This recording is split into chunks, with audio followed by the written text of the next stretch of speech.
सिंध मुंहिंजी अमा सूंह तुंहिंजी मथा छा लिखी छा लिखां छा लिखी छा लिखां सिंध मुंहिंजी अमा। दुनिया जा सिंधियो हिक मुठ थी सिंध बचायो। सिंध मुंहिंजी अमा सूंह तुंहिंजी मथा छा लिखां।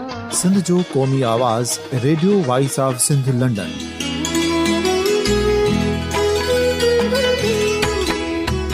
Radio voice of Sindh London पंहिंजी नशरियात में सिंध जी सियासत, समाज, इक़्तिसादियात, तारीख़, क़ौमी उमंगुनि ऐं इख़्लाक़ियात मुतलिक़ सिंध जी हक़ीक़ी तर्जुमानी कंदे प्रोग्रामनि खे असराइतो बणाइण लाइ सिंध जे घण घुरनि ऐं धरतीअ सां प्यार कंदड़ अदीबनि, दानिशवरनि, सहाफ़ियुनि, उस्तादनि, वकीलनि ऐं हर तबिके जे मानवारनि सजणनि खे सिंध में शऊरी इनक़लाब लाइ सहकार जो सॾु ॾियूं था। अचो त गॾिजी सूफ़ियुनि ऐं संतनि वारी सिंध जो ओज हिकु मुठ थी वरी वापसि आणण वारे सफ़र जा साथारी बणिजऊं।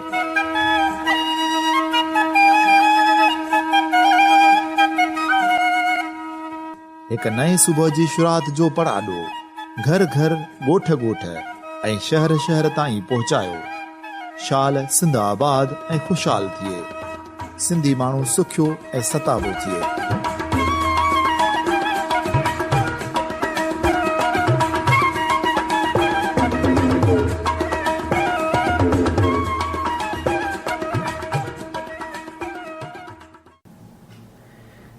Radio voice of Sindh London जे प्रोग्राम ॾाप जा ॾस में इमदाद अली ओढो अव्हां खे भलीकार चवां थो। सामईन, अॼोके प्रोग्राम में सिंध जे क़ौमी दानिश्वर जामी चांडे जो लेक्चर मज़हबी इंतिहा पसंदी, जेका हाणे इंतिहा पसंदीअ खां वधी दहशतगर्दी में तब्दील थी चुकी आहे, जे सिरे हेठि लेक्चर पेश करे रहिया आहियूं। सामईन, अचो त गॾिजी मोहतरम जामी चांडे जो लेक्चर ॿुधूं। हिन फ़िक्री वेक में शामिल समूरा दोस्तो, बुज़ुर्गो, ॿाहिरो जीअं सिंध ऐं जीअं लतीफ़ खां वठी हाफ़िज़ निज़ामानी ताईं जी इंसान दोस्त सिंध। मां थोराइतो आहियां लतीफ़ अदबी फोरम जो, जिन हमेशह जीअं हिते कोठ ॾिनी ऐं तव्हां सां कचहरी करण जो मौक़ो ॾिनो। जेका अॼोकी हीअ वेहक आहे त पाकिस्तान में ऐं सिंध में जेका मज़हबी इंतिहा पसंदी, जेका हाणे इंतिहा पसंदीअ खां वधी वञी दहशतगर्दीअ जी शिकिल में साम्हूं आई आहे, उनखे रुॻो कंडेम करणु काफ़ी न आहे, रुॻो उनजी मज़म्मत करणु काफ़ी न आहे, रुॻो उनखे दिलि में ख़राबु सम्झणु काफ़ी न आहे। छो त रुॻो असांखे दिलि में उन ख़राबु सम्झण सां या कंडेम करण सां उहा ख़तमु कोन थींदी। सभ खां पहिरीं उनखे सम्झण जी ज़रूरत आहे त हीअ सिंध ऐं पाकिस्तान में जेका वबा मज़हब जे नाले में, इन जो को तालुक़ु न आहे इस्लाम सां या मज़हब सां। तव्हां हींअर नौजवान जे ज़बानी हाफ़िज़ निज़ामानी जा शेर ॿुधा। असांजो हाफ़िज़ दोस्त आहे, यार आहे तमामु ॾाढो, पाण हाफ़िज़ क़ुरान आहे, हेॾी ॾाढी अथसि, मस्जिद में पेश इमामत कंदो आहे ऐं तव्हां हुनजा ख़्याल ॿुधा। त इन जो मतिलबु इहो आहे त हीउ जेको मज़हब जे नाले में जेका दहशतगर्दी आहे, इन जो को तालुक़ु न आहे इस्लाम सां या कंहिं बि मज़हब सां। हीअ हिकिड़ी ॿी बीमारी आहे जेका मज़हब जे नाले में थिए पई। इन करे असांजी अॼोकी वेहक में कोशिशि कबी त तव्हां दोस्तनि सां हिन बारे में मां गुफ़्तगू कयां त सम्झिजे त हीअ मज़हबी इंतिहा पसंदी ऐं दहशतगर्दी छो ऐं कीअं वधी आहे। ॿिए नंबर ते उन जा सिंध जे समाज ते कहिड़ा असर ॾिसूं पिया हाणे, ऐं टे नंबर ते असां उनजो तदारुक कीअं था करे सघूं, उनजो हल छा आहे। सभ खां पहिरीं अचूं इन ॻाल्हि ते त इंतिहा पसंदी कहिड़े बि क़िस्म जी हुजे, उहा मज़हब जे नाले में हुजे, उहा रंग नस्ल जे नाले में हुजे, उहा कंहिं फ़िक्र जे नाले में हुजे, उहा कंहिं मसलक या फ़िरके जे नाले में हुजे, या उहा कंहिं कल्चर ऐं ॿोली जे नाले में हुजे, इंतिहा पसंदी जी जेका बि सूरत आहे उहा दरअसल हिकिड़ी सम्झो त कंहिं ज़हनी बीमारी जो नतीजो आहे। इंतिहा पसंद माण्हू जिन शयुनि में मुब्तला रहे थो उहो इहे उहो सम्झे थो त जेको मां सम्झां थो इहो ई काइनात जो सभ खां वॾो सच आहे। इंतिहा पसंद माण्हू इहा गुंजाइश नथो रखे त को मुंहिंजी ॻाल्हि ग़लति थी सघे थी, मुमकिन आहे अधु सही हुजे, पाव सही हुजे, रती सही हुजे, माॻे ई सफ़ा ग़लति हुजे, पर इंतिहा पसंद माण्हू इन घुमंड में हूंदो आहे त न मुंहिंजी ॻाल्हि हतमी आहे, आख़िरी आहे, पथर ते लिखो आहे। इंतिहा पसंद माण्हू न रुॻो इहो सोचींदो आहे त मुंहिंजी ॻाल्हि हतमी आख़िरी आहे, पर इंतिहा पसंद माण्हूअ खे हिकिड़े क़िस्म जी ख़ुदि पसंदी, नरगसियत, जंहिंखे अंग्रेज़ी में चइबो आहे नार्सिज़म, नफ़सियाती बीमारी आहे, पंहिंजो पाण पंहिंजे इश्क में मुबतला हुजणु, पंहिंजे बारे में सम्झणु त सिर्फ़ु मां ई सही आहियां।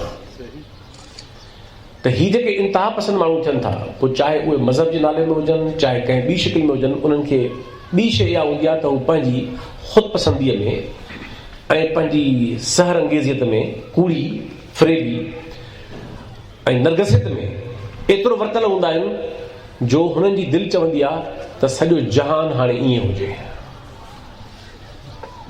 सॼी दुनिया हीअं हुजे।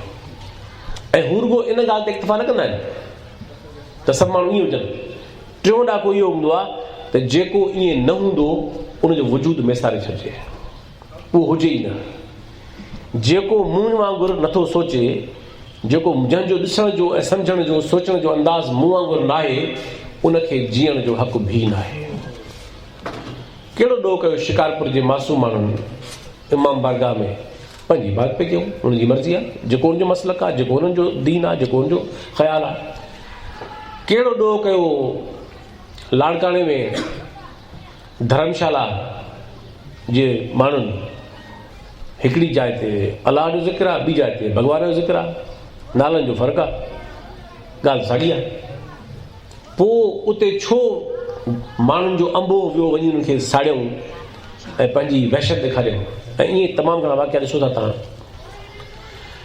त इंतिहा पसंदी हिकु अहिड़ी नफ़सियाती ऐं ज़हनी बीमारी आहे जंहिंमें माण्हू न रुॻो पंहिंजी ॻाल्हि खे हतमी ऐं आख़िरी सम्झे थो, न रुॻो ख़ुदि पसंदी मुबतला आहे, पर उहो हर उन माण्हूअ जो वजूद बर्दाश्त करण लाइ तयारु न आहे जेको उन वांगुरु नथो सोचे, नथो महसूसु करे, नथो ख़्यालु रखे।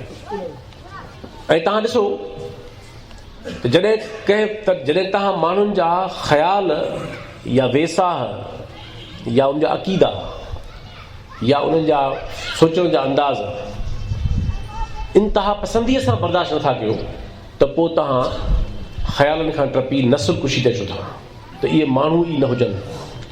तव्हां ॾिसो त हिटलर 20वीं सदीअ में जर्मनी में हिकिड़ो माण्हू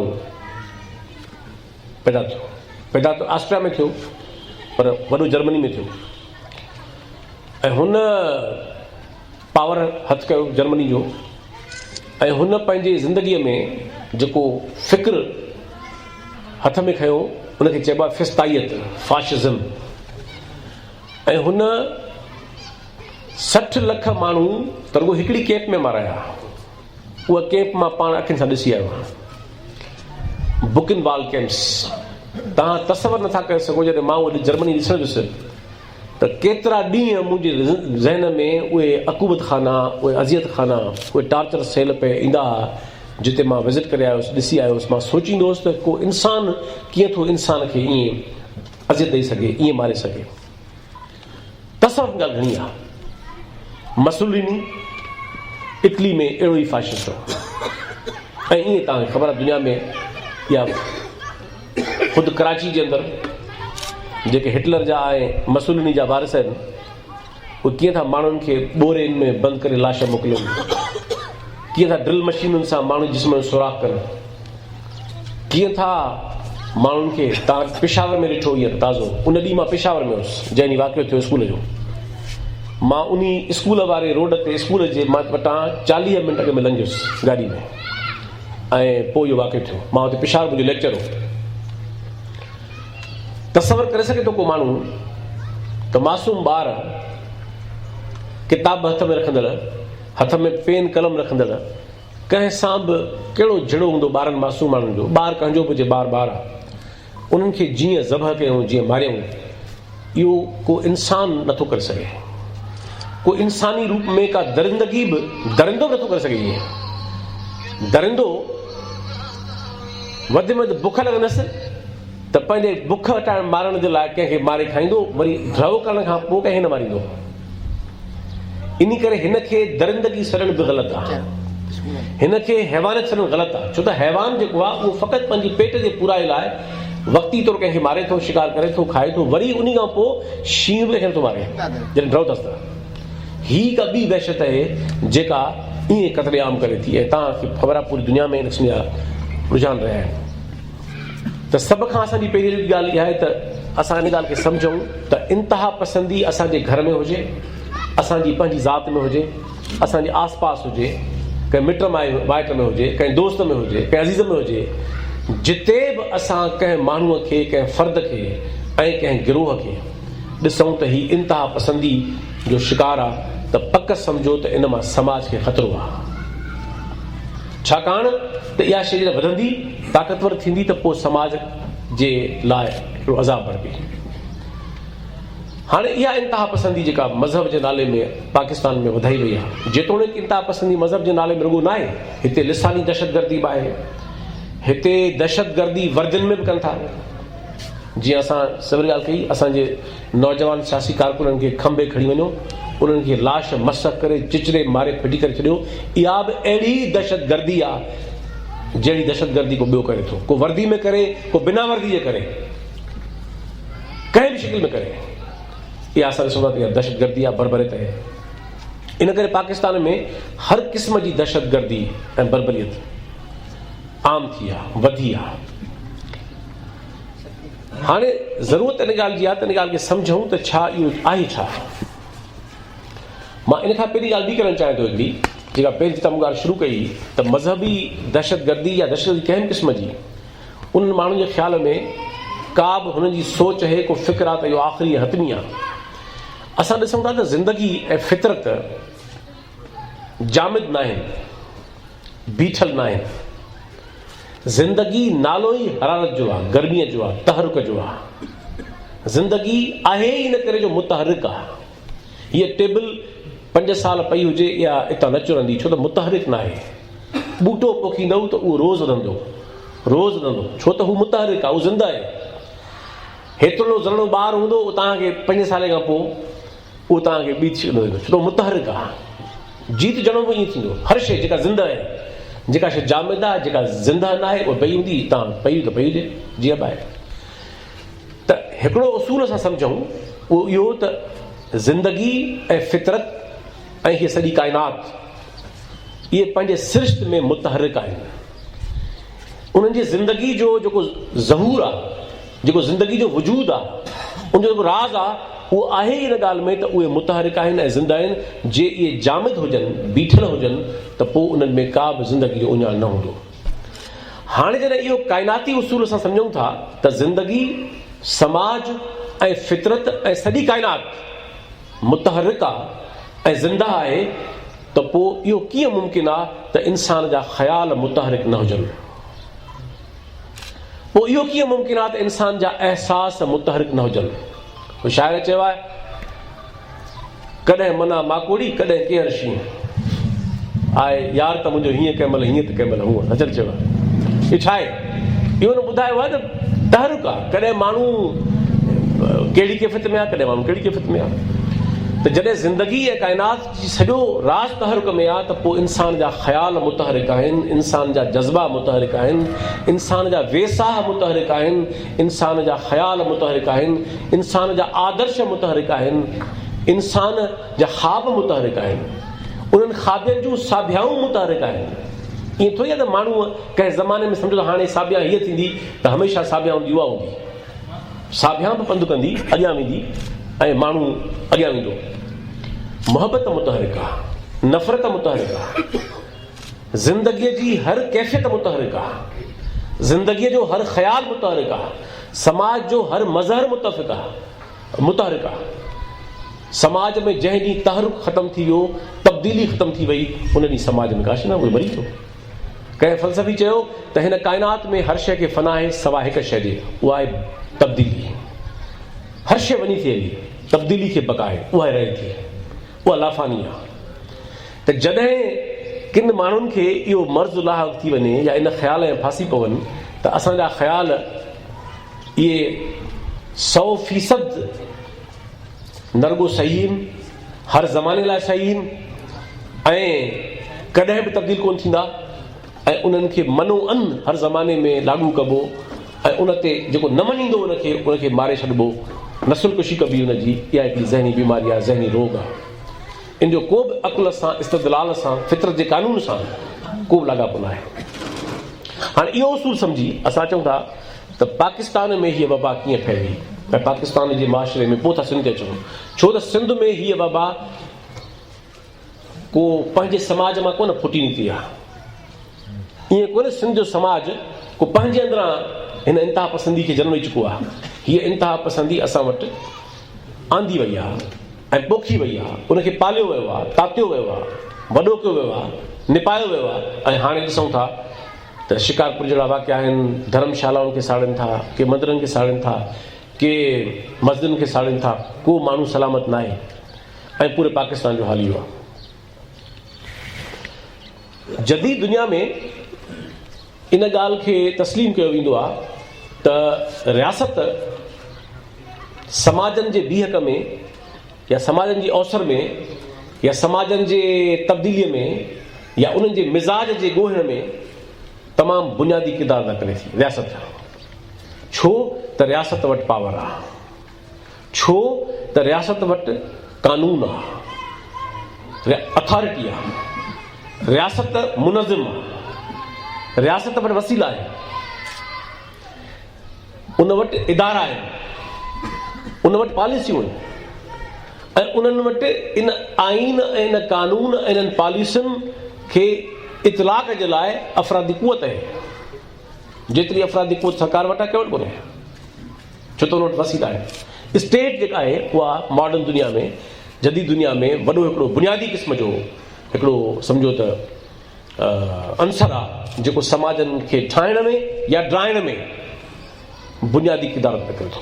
चीन चरसी ऐं आफ़ीमी माण्हुनि जो मुल्क अधु सदी जे अंदरि असां खां पोइ आज़ादु थियो। उहो अधु सदीअ में अॼु हिते कीअं पुॻो आहे जो आफ़ीमी क़ौम, निकमी क़ौम, कुझु न कंदड़ क़ौम दुनिया में चीन जो तव्हां ॾिसो त पूरी दुनिया में चीन जो मुक़ाबिलो करणु कंहिंजे लाइ मुमकिन न आहे। जापान न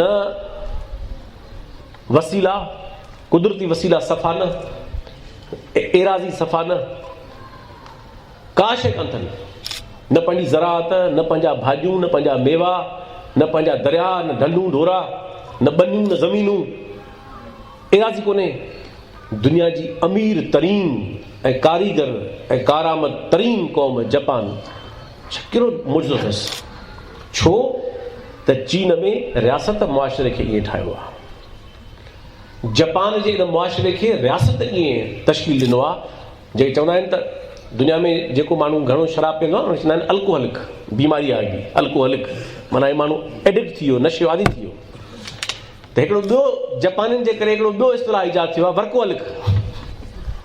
वर्कोहलिक माना जॾहिं कम जी बीमारी हुजे, जेके माण्हू कमु करण खां सवाइ रही न सघनि। असांजो निकमो मुआशिरो आहे न, हिते माण्हू पोइ ख़बरूं कंदो आहे, मज़ा लॻाता है, नौकिरी अहिड़ी आहे, कमाए कोन्हे, वाह वाह, इहा थी निकमी वॾा आराम आहे। पर जेके सुधरियल क़ौमूं आहिनि उते त चइबो आहे त कमु करणु माण्हू जी सूंहं आहे, कमु इंसान जी सूंहं आहे, कमु इंसान जो भाग आहे, कमु इंसान जी सघ आहे, कमु इंसान जो सभु कुझु ज़ेवर आहे। त जापान जे करे कल्हो की जापान जहिड़ी हिकिड़ी बर्बाद हालत में वरितल क़ौम, उहा अधु सदी जे अंदरि एटम बम हिरोशिमा नागासाकी जे नतीजे में बर्बाद थियल क़ौम उहा दुनिया में नंबर 1 इकॉनमी आहे। जापान जी तरक़ी, जापान जी तालीम, तरक़ी, माण्हू जापानी, छो त रियासत पोयाई, रियासत उनखे अहिड़ो माशरे खे ठाहिण जी कोशिशि कई। मलाइशिया तव्हां ॾिसो, मुस्लमाननि जो मुल्क आहे, 64% उते आबादी मुस्लमाननि जी मलई आबादी आहे, ऐं ॿी मुद आबादी ॿिया बि माण्हू आहिनि, ईसाई बि आहिनि। 35 साल अॻु में मलाइशिया असां त तमामु अमीर आहियूं, हूअं मुल्क वसीलनि में का शइ कान हुअसि, कुझु बि कोन हुअसि। छा आहे जो 35 सालनि में हिकिड़े पसमांदा पोइते पयल मुस्लमाननि जे ई मुल्क खे हिकिड़े माण्हू डॉक्टर महातीर मोहम्मद खणी जो इहो मथे कयो त अॼु दुनिया में तरक़ी याफ़्ता तरीन क़ौमनि में शुमार थिए थी मलाइशिया। रियासत पोइ आहे, स्टेट पोइ आहे, रियासत तय कयो त हाणे हीअ पंधु करिणो आहे, हीअं करिणो आहे। तव्हां ॾिसो बांग्लादेश, भला परे छो वञूं, तारीख़ में वॾा मिसाल पोइ छो वञूं, असां सां गॾो असां घुरंदा, असांखे पैसा ॾियो, असांखे वसीला ॾियो, NFC अवार्ड में सही शेयर ॾियो, ऐं असांखे फ़ौज में खणो, ब्यूरोक्रेसी में खणो, असांखे तालीम ॾियो, असांखे नौकिरी ॾियो। हे खिलंदा, भात खाते हैं, कारा सांवरा, इनखे छा आहे, असां फासी विया आहियूं उन्हनि मां। ताज़ो सार्क जे इजलास में बांग्लादेश जी वज़ीर आज़म जे हिकिड़े जुमिले पाकिस्तान खां बदिलो वठी छॾियो 71 जो सार्क में। कंहिं पुछियुसि त तव्हां वटि पाकिस्तान, चई छा, असांजो मुक़ाबिलो पाकिस्तान सां? असां तालीम में तमामु अॻिते आहियूं, असां मईशत में अॻिते आहियूं, असां टेक्सटाइल में नंबर 1 आहियूं ॾखण एशिया में, असां सिहत में हिन खां बहितर आहियूं, असां पैदावार में हिन खां मथे आहियूं, अमन अमान में हिन खां बहितर आहियूं, रूल ऑफ लॉ में हिन खां बहितर आहियूं। टोक करे चई असांजो मुक़ाबिलो हिननि सां। उहो ओलह पाकिस्तान जेको हुते टोकूं कंदो हुननि ते, मां सम्झो त हिन हिकिड़े जुमिले में हुन पंहिंजो तारीख़ जो हिसाब बराबरि कयो आहे। छो त पोइ स्टेट आहे। तव्हां ॾिसो दुनिया में केतिरा मुल्क तव्हां चओ, तव्हांजे ख़्याल में रूसी, तव्हां इनकलाब खां 17 खां अॻु जी रूसी क़ौम जी हालत ॾिसो त रूसियुनि जो हाल छा हूंदो। रूसी हिकिड़ी तमामु पसमांदा क़ौम हुई। क़ौम जे तारीख़ में 60 सालनि जी कहिड़ी उमिरि आहे। असांजा आफ़ाल ॾिसो पिया त 50 साल खां पोइ बीहे आहिनि, त 70 साल में कहिड़ी वॾी ॻाल्हि आहे। रूसियुनि दुनिया खे फतह करे ॾेखारियो, स्पेस टेक्नोलॉजी में नंबर 1 क़ौम आहे, दुनिया में किन शोबनि में टॉप ते रही। की ग़लतियूं थियसि जंहिंजे करे ज़वाल थी वियुसि, पर तरक़ी त उनजी उते ई थी आहे। मां हाणे काज़किस्तान वियुसि त यूनिवर्सिटी छॾायो हिकिड़ी हुते अलमाते में, त तरक़ी हुननि जी ॾिसी मां हैरान थी वियुसि। सेंट्रल एशिया में मां हुनखे चयो त तव्हां वटि मां हैरान आहियां त विच सेंट्रल एशिया में एॾी तरक़ी। हुननि चयो सभु रूसियल कयल आहे, हे सभु कुझु रूसियल ठहियल आहे। अॼु ताईं असां रोड कोन ठाहियो आहे। असां अॼु ताईं टुटे घणा साल थी विया आहिनि, 25 साल थी विया आहिनि, 25 साल थी विया आहिनि, टुटी विया आहिनि हुन खां। अॼु ताईं असांजा इदारा उहे आहिनि, निज़ाम उहो आहे, सिस्टम उहो आहे, तव्हां यूनिवर्सिटियूं उहे आहिनि, तालीम इदारा उहे आहिनि, रोड उहे आहिनि, ब्रिजूं उहे आहिनि, हर शइ हे ज़रो ज़रो हुनजो ठहियल आहे। हू चवनि पिया असांखे हुनजे लाइ एतिरा स्टेट घुराई। ईअं तव्हांखे सभई मिसाल वियतनाम तव्हां ॾिसो भला, वियतनाम मां वियल आहियां, वियतनाम जा माण्हू तारीख़ी तरह, लाओस वियतनाम हे जेको हिंद चीनी जेको पूरो बेल्ट आहे, इहे माण्हू तव्हांखे ॾिसंदा अबरा सबरा सनड़ा, जिसामत में सफ़ा सनड़ा, ॾिसण में तव्हांखे लॻंदा अबरा सफ़ा। उन्हनि ॾिसो त छा कमाल कयो आहे। तव्हां हाणे ॾिसो त वियतनाम जी छा सूरत हाल आहे, दुनिया में केतिरियूं मुल्क आहे। त माना स्टेट जेका आहे, रियासत जेका आहे, उहा बुनियादी अंसर आहे जेका क़ौमुनि खे ज़वाल खां उरूज ॾे वठी वञी बि सघे थी ऐं उरूज खां ज़वाल ॾे वठी वञी बि सघे थी। इन करे मुंहिंजो चवणु इहो आहे, पहिरीं मुंहिंजी ॻाल्हि शुरूआत आहे, इन करे मूं मुंडु ॿधो सॼो थलो ॿधुमि त पाकिस्तान जे अंदरि जेका रियासत जेका हिते मज़हबी ऐं हर क़िस्म जी दहशत गर्दी ऐं इंतिहा पसंदी वधी आहे, उन जे पोयां पाकिस्तान जी रियासत आहे। ही को समाज जो फितरी लकाउ न आहे। हे ईअं न आहे त को पश्तूननि मां को फितरी तौर ते को उहो इंतिहा पसंद थी विया। पश्तूननि जहिड़ो तव्हांखे पश्तूननि खे माण्हुनि खे ग़लतफ़हमी आहे वॾी। पश्तून जहिड़ो तव्हां ॾिठो आहे त को कारोबारी माण्हू, को लिबरल माण्हू तमामु एडवांस क़ौम आहे, अदरवाइज़ हुनजो स्टाइल आहे, लिबास आहे, हुनजो पंहिंजो आहे। पर पश्तून जहिड़ो आगा सलीम भो कराईंदो असांखे, पाण पश्तून आहे सिंधी, चवंदो आहे हे वाहिद दुनिया जी क़ौम आहे, कारोबारी माण्हू ॿिए सां खिली ॻाल्हाईंदो आहे, हे दुनिया जो वाहिद कारोबारी छिड़बू ॾेई खपाईंदो आहे। हाणे उन्हनि जे समाज खे त को शौक़ु न हो तालिबानाइज़ेशन जो उते इतफ़ाक़ सां अचे। पंजाब जे अंदरि इहो थोरी आहे त कोई फितरी लकाउ हो सराइकी इलाइक़े जो, सराइकी वसेब जो इन सॼे इलाइक़े में मज़हबी इंतहा पसंदी जो गढ़ ठाहियो उनखे। पोठवार फ़ौज मिले आहे, सेंट्रल पंजाब फ़ौज मिले आहे, आहिनि ज़ोन इहे, छो अचे चूंड कयूं सफ़ा अचे सराइकी वसेब जी जंग ऐं इहो सॼा इलाइक़ा मज़हबी दहशतगर्दी जा अदा करे छॾियूं। इहो पाण वारो कोन थियो आहे। बलूचिस्तान में बाहि पई ॿरे, पाण मुरादो कोन थी आहे। सिंध में जेका हीअ मज़हबी इंतहा पसंदी ऐं नस्ली दहशतगर्दी कराची में या क़बाइली दहशतगर्दी जेका सिंध जे उतरनि इलाइक़नि में आहे, इहे सभु पाण माइट आहिनि। दहशतगर्द जंहिं बि क़िस्म जा आहिनि, जंहिं बि शिकिल में आहिनि, जंहिं बि अंदाज़ में आहिनि, उहे फ़िक्री तो हिक ॿिया माइट आहिनि। हुनजो पाण में फ़िक्री माइटी आहे। मां सम्झां थो हिन आख़िर में ईंदुसि त पाकिस्तान जी रियासत उन्हनि खे हथु वठी पैदा कयो। हाणे हुन में ॿ टे बुनियादी ॻाल्हियूं करे छॾणु खपनि। सभ खां पहिरीं छा तबाही थी, किथां तबाही थी, नौजवान वेठल आहिनि। ॾिसो, मज़हब माण्हुनि जो हूंदो आहे, मज़हब इंसान जो हूंदो आहे, मज़हब ईमान आहे, इंसान जो हूंदो आहे।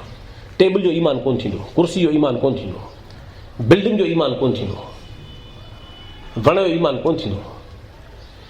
मज़हब या दीन या अक़ीदो इंसान जो थींदो। हीअ ठगी आहे जो कंहिं मुल्क में चयो वञे त हीअ रियासत मज़हबी आहे। रियासत जा शहरी मज़हबी हूंदा आहिनि, ईसाई हुजनि, मुस्लमान हुजनि, हिंदू हुजनि, यहूदी हुजनि, न हुजनि खणी भला। रियासत त हिकिड़ी गैर ज़िंदा शइ आहे, उहा सोचे बि कोन थी। रियासत कहिड़ी ज़िंदा शइ आहे जो उनजो दीन हूंदो, दीन इंसाननि जो हूंदो। हा, रियासत जो कमु छा आहे? रियासत जो कमु आहे त सभिनी माण्हुनि जे अक़ीदनि ऐं मज़हबनि जो एहतराम करे, उनखे तहफ़ुज़ फ़राहम करे। रियासत जो कमु आहे मस्जिद जो बि एहतराम करे ऐं उनखे तहफ़ुज़ फ़राहम करे त मंदिर ऐं कलीसा ऐं गिरजा ऐं कंहिं ॿी अहिड़ी इबादतगाह जो बि एहतराम करे, उनखे हिफ़ाज़त फ़राहम करे। इहो आहे कमु स्टेट जो। स्टेट जो कमु न आहे त माण्हुनि जे ज़िंदगियुनि में दख़ल ॾेई उन्हनि जे मज़हबनि में दख़ल ॾे। इनखे चइबो आहे त सेक्युलर स्टेट या नॉन सेक्युलर स्टेट। पाकिस्तान जी नज़रियाती तबाही, यादि रखो ॻाल्हि, पाकिस्तान जी मुआशी तबाही पोइ थी आहे ऐं उनजे करे थी आहे। पाकिस्तान जी सियासी तबाही पोइ इन करे थी आहे। पाकिस्तान जी समाजी तबाही इन करे थी आहे। असांजो कमु आहे डॉक्टर वांगुरु उनखे नब्ज़ ॾिसी पकड़ियूं त हिनखे आहे छा। असां समाजी डॉक्टरनि जो कमु इहो आहे त उनखे ॾिसूं नब्ज़ वठी। असांजो चवणु इहो आहे त दरअसल पाकिस्तान में जेतिरा बि बहरान आया आहिनि ऐं तबाहियूं आयूं आहिनि, इहे पाकिस्तान जे नज़रियाती बहरान जो पैदावार आहिनि। ऐं उहो बहरान कहिड़ो आहे त रियासत ठहणु शर्त चयो त असां मज़हबी रियासत आहियूं। ऐं दुनिया में फ़क़ति 2 रियासतूं मज़हबी आहिनि, ईअं जिन क्लेम कयो असां ठहिया आहियूं, इसराईल ऐं हे मुल्क। हू फ़लस्तीन खे मारनि पिया, हिते हाणे पंहिंजे माण्हुनि खे मारनि पिया। इन करे रियासत जो कमु आहे मज़हबनि जो एहतराम करणु, उनजो तहफ़ुज़ फ़राहम करणु, ऐं हर क़िस्म जे माण्हुनि जो, रुॻो मज़हबी छो।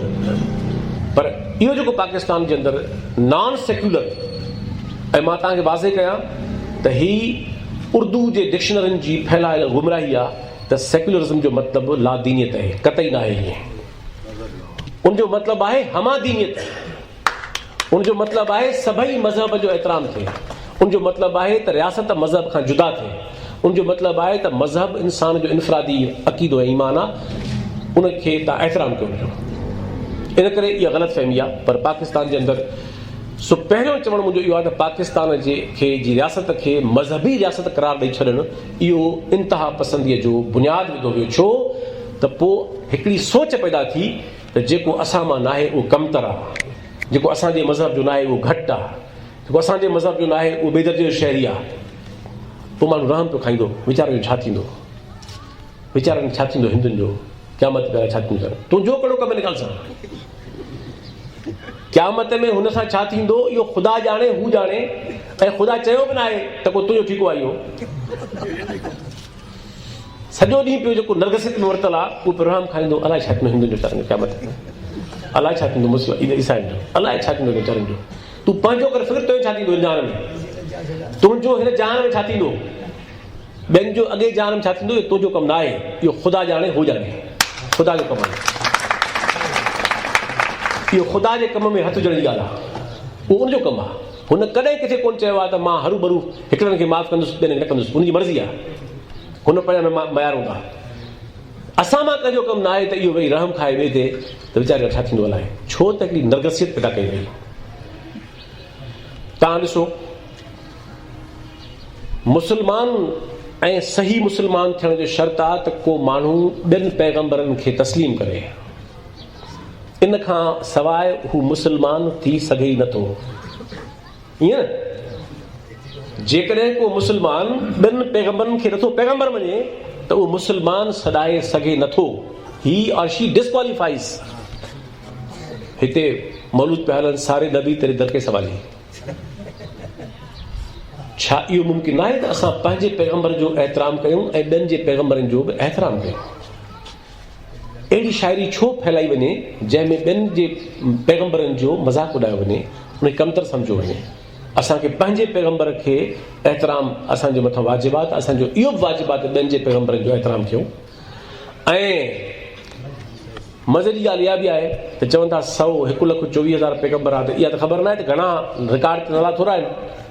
इन जो मतिलबु आहे त का ख़बर न आहे त गौतम बुद्ध जो दर्जो छा आहे, महावीर जो दर्जो छा आहे, हे जेके ॾाहा कन्फ्यूशियस जहिड़ा, हे जेके सुकरात जहिड़ा, हे जेके अफलातून जहिड़ा, का ख़बर न आहे त ॾाहा माण्हू केतिरा हुआ, असांखे का ख़बर न आहे। इन करे हीअ जेका मज़हबी नरगसियत आहे, जेका ॿिए सां नफ़रत करणु, कमतर सम्झणु, घटि सम्झणु, इहो वॾो सबबु पाकिस्तान में सबबु इहो आहे त पाकिस्तान जी रियासत नज़रियाती तौर ते पाण खे धुर ठाहे तफ़रीक़ ऐं तासुब जो बुनियादु रखियो, ऐं नतीजे में असां ॾिसूं था त अॼु सॼे मुल्क में अॻिते हलंदो।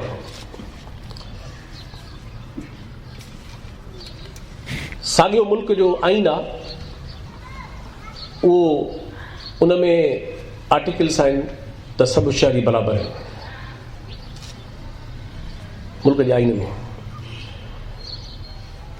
Article 20, article 25। साॻे मुल्क जे आईन में लिखियो पियो आहे त गैर मुस्लिम सदर ममलिकत थी सघे नथो। पोइ कीअं बराबरि थियो? हिकु तरफ़ आईन थो चए त ॿई बराबरि आहिनि, सभु बराबरि आहिनि। माना तव्हांजो मज़हब कहिड़ो बि हुजे, तव्हांजी ॿोली कहिड़ी बि हुजे, जेके बि जाइज़ लेजिटिमेट सिटीज़न्स आहिनि, शहरी आहिनि, इहे सभु बराबरि आहिनि। हिकु पासे, ॿिए पासे साॻियो आईन चए थो त गैर मुस्लिम खे सदर मुमलिकत थियण जो इख्तियार न आहे। हुते अबुल कलाम थिए थो सदर, हुते हिंदुस्तान में अबुल कलाम आज़ाद वज़ीर तालीम थिए थो, हुन मुल्क में सदर बि थिए थो, चीफ जस्टिस बि थिए थो। हिन मुल्क में मुल्क जे सदर थियण जो कहिड़ो तालुक़ु माण्हू जे अक़ीदे सां? गैर मुस्लिम थी सघे नथो।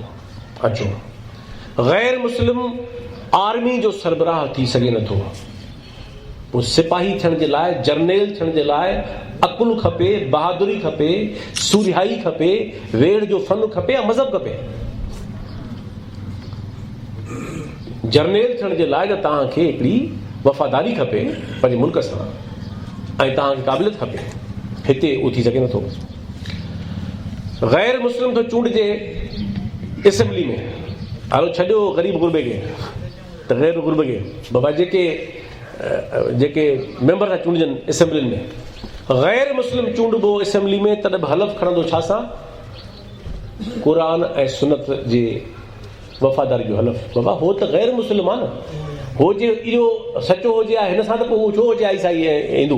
पोइ त उहो हीअ अख़्तियार करे आहे त हिकिड़े ईसाईअ खे, हिकिड़े हिंदूअ खे, हिकिड़े ॿिए मज़हब जे माण्हूअ खे इहो मजबूर करणु त तूं हुज दिलि में ईसाई, तुंहिंजो अक़ीदो हिंदू हुजे, आईं तूं उहो, पर मुनाफ़िक़त करे पंहिंजे असेंबलीअ में हलफ़ कहिड़ो खणो त वफ़ादार मां, माना कसम बि कूड़ो खणाए। हिन जी शुरूआत ई कराए कूड़ खां। मूंखे ॿुधायो, जेको असेंबली मेंबर कूड़ो कसम थो खणे, इन जो मतिलबु आहे त आईन ऐं मुल्क उन खां शुरूआत ई कराए थो कूड़ खां। त पोइ इहो बाक़ी कहिड़ा वञी सच हणंदो हुते ॿाहिरि?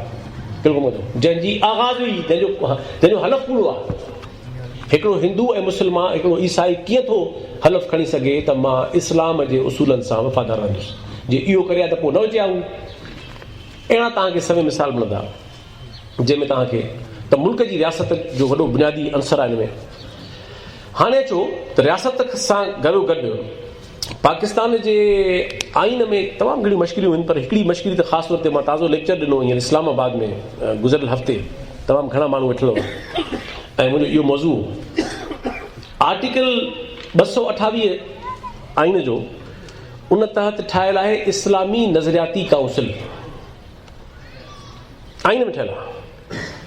ऐं मुल्क में को बि कानून ठहे, मुल्क में का पॉलिसी ठहे त अणचूंडियल माण्हुनि जी इस्लामी नज़रियाती काउंसिल ॾिसंदी त हे जाइज़ आहे नाजाइज़ आहे। पोइ छा जी जमहूरियत आहे? जमहूरियत जे अंदरि त पार्लियामेंट सुप्रीम आहे, अवाम सुप्रीम आहे, उहे माण्हू सुप्रीम आहिनि जेके चूंडनि था पार्लियामेंट खे। इन करे पार्लियामेंट खां मथां को बि न आहे। ऐं जीअं त पार्लियामेंट अवाम जी तर्जुमान आहे, सम्झी वञे थी, इन करे उहा सुप्रीम आहे। छाजी इस्लामी नज़रियाती काउंसिल? छो मख़सूस मज़हबी आलमनि जो तव्हां पंहिंजे पसंदि सां ग्रोह चूंडियो था ऐं उहो ॾिसे थो। ऐं ईअं ई आर्टिकल में आर्टिकल 2A तफ़रीक़ा मीज़ आहे। त मुंहिंजो चवण मतिलबु इहो आहे त इहा सॼी जेका मज़हबी इंतिहा पसंदी वधी आहे, उन में रियासत जो वॾो बुनियादी अमल दख़ल आहे। निसाब पाकिस्तान जो खणी ॾिसो, छा पाकिस्तान जे निसाब में को सबक़ शामिल आहे त ॿार खे पढ़ायो वञे त ईसाई बि ख़राबु न हूंदा आहिनि, हिंदू बि ख़राबु न हूंदा आहिनि, इंसान सभु बराबरि आहिनि, इंसानियत वधीक जेको इस्लामी तालीम आहे, भला इस्लामी रूह मुताबिक़ ई सही भला इहो सबक़ शामिल कयो हुन में त जीअं ॿार नंढाइप खां वठी सम्झे त जे मां मुस्लमान आहियां त ठीकु आहे, पर ॿिया जेके न आहिनि मुस्लमान उहे बि ख़राबु इंसान कोन्हनि। मुमकिन आहे त मुस्लमान बि ख़राबु हुजे, मुमकिन आहे त गैर मुस्लिम बि सुठो इंसान हुजे, इहो मुमकिन आहे। इन में कहिड़ी तफ़रीक़ आहे? को आहे सबक़ शामिल? को आहे सबक़ शामिल त मज़हबनि जो एहतराम कयो वञे? को आहे सबक़ शामिल ॿारनि जे लाइ त हे मज़हबी इंताब छो वधी आहे? सॼो ॾींहुं थो ॿार ॿुधे ऐं माण्हू थो ॿुधे त असां मथे आहियूं, असां मथे आहियूं, असां मथे आहियूं, हो घटि आहिनि, हो घटि आहिनि, हो घटि आहिनि, हो घटि आहिनि। नतीजे में हिकिड़ी नरगसियत, हिकिड़ी बीमारी पैदा कई वई आहे। निसाब सां ईअं आहे। तव्हां साॻी तरह टीवी खोले ॾिसो, साॻियो मुल्क आहे, रमज़ान जो महीनो मुस्लमाननि जो आहे, सुठो आहे, सुठी आहे शइ, पर छा साॻी टीवी ते हिंदुनि जी ॾियारी खे कवरेज मिले थी? नथी मिले। बाबा तव्हांजी मसलक खे, तव्हांजी ज़िंदगी जे ढंग खे तव्हांखे हक़ आहे त तव्हां हुनखे सेलिब्रेट कयो, त इहो हक़ ॿियनि खे बि ॾियो न, त हू बि सम्झनि त असां मुल्क असांजो आहे, हे मुआशिरो असांजो आहे, असांजो बि हिन ते हक़ आहे। ईद जी मोकल आहे, ॾियारी जी मोकल आहे, हज़रत ईसा जी जनम जी मोकल। छो त मुल्क धुलबड़े वेठो आहे, रियासत धुलबड़ी वेठी आहे।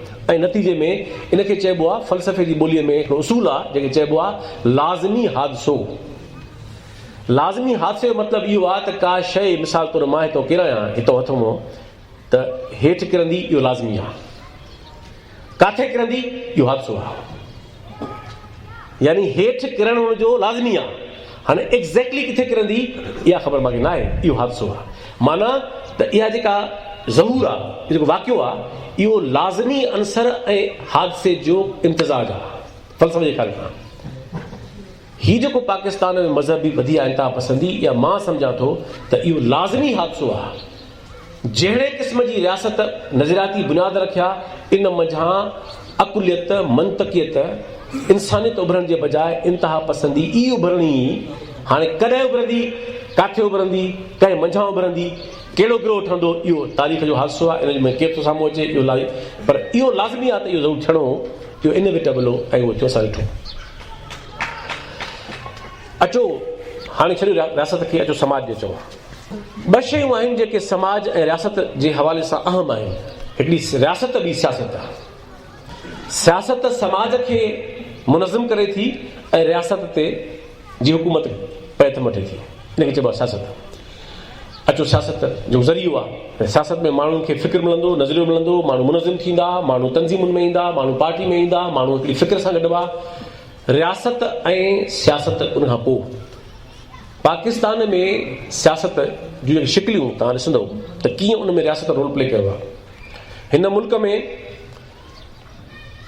मुस्लिम लीग मुल्क ठहण खां पोइ त रही कोन, ABC खुटी वई आहे, मुस्लिम खुटे नथी।